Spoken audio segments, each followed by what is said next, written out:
With the blow of heat, অর্থাৎ with the blow of heat অর্থাৎ গরমের চোটে। তাহলে গরমের চোটে অর্থটাকে বের করার জন্য আমি কি বলতে পারি with the blow of heat? এটা কি বলতে পারি? দেখুন প্রয়োগ করা হয়, কিন্তু যখন গরমের চোট হয় তখন কিন্তু যদি ব্লো শব্দটা প্রয়োগ করে দিই তাহলে এটা কিন্তু সম্পূর্ণ ভুল হয়ে যাবে। তাহলে দেখতে থাকুন, এটা আমি এইভাবে বলবো যে আমি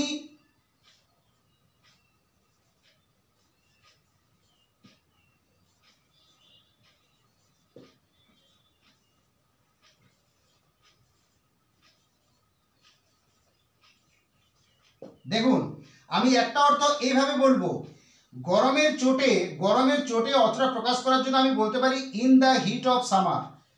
in the heat of summer অর্থাৎ গরমের চোটে, in the heat of summer.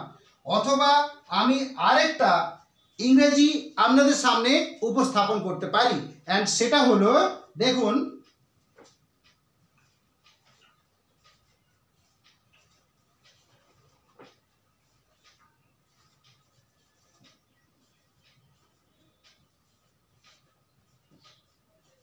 দেখুন এটা আমি আপনাদের সামনে উপস্থাপন করতে পারি due to heat stroke, HEATSTROKE, due to heat stroke, দুটো এর মধ্যে। এরপর দেখুন গরমের চোটে পাওয়া গেল। এরপর জীবন নাজেহাল। নাজেহাল, বাংলা যে নাজেহাল শব্দটা, সেই বাংলা নাজেহাল শব্দটার অর্থটাকে জানতে হবে, নাহলে কিন্তু এটাকে ইংরেজিতে করা খুবই মুশকিল হয়ে যাবে।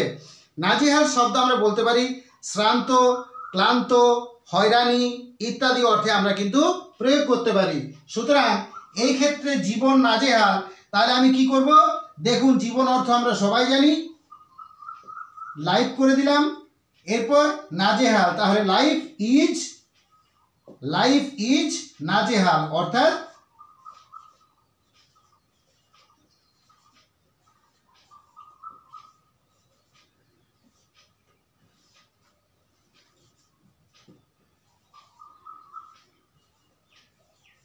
দেখুন আমি বলতে পারি কি জীবন নাজেহাল, লাইফ ইজ হ্যারেসড, HARASSED, হ্যারেসড, অথবা ফ্যাটিগড, FATIGUED। তাহলে জীবন নাজেহাল, লাইফ ইজ হ্যারেসড অথবা ফ্যাটিগড। আর গরমের চোটে অর্থাৎ in the heat of summer অথবা ডিউ টু হিট স্ট্রোক। তাহলে আমাদের যে বিষয়টা ছিল তার সমস্ত জিনিস বা তথ্য বেরিয়ে গেছে। এরপর দেখুন সেন্টেন্সটা গঠন করে আমি আপনাদের সামনে উপস্থাপন করার চেষ্টা করছি। তাহলে আনসারটা কি হলো?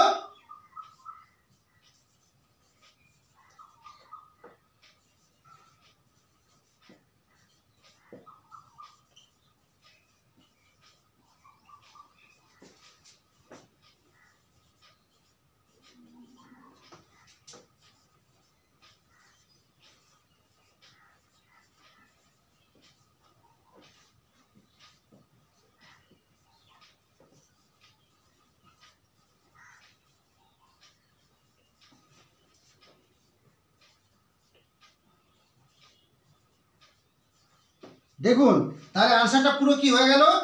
In the heat of summer অথবা due to heat stroke, life is harassed oblique fatigued.